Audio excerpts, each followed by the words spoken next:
সেনানি হিজরত করতে বাধ্য হচ্ছে মাকসাদ রেজা মাওলা। দেখেন যখন মাকসাদ রেজা মাওলা হয় তখন মানুষ আল্লাহ সন্তুষ্টির জন্য সবকিছু ত্যাগ করে। যেরকম ধরে নেন প্রমাস পদের জন্য যে ব্যক্তি আসে সে ব্যক্তি সবকিছু ত্যাগ করে। যেরকম ইউসুফ নবী আলাইহিস সালাতু ওয়াস সালামের জন্য জুলাইখা কিন্তু এমন কোন জিনিস নাই ত্যাগ করে না, নাকি ভুল বললাম?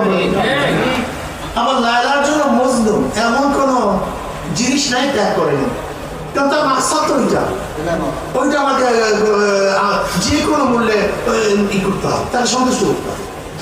একজন মুমিন মুসলমান যখন মাকসাদ হয় রেজা মাওলা, আল্লাহ সন্তুষ্টি, তখন তার জন্য বলেন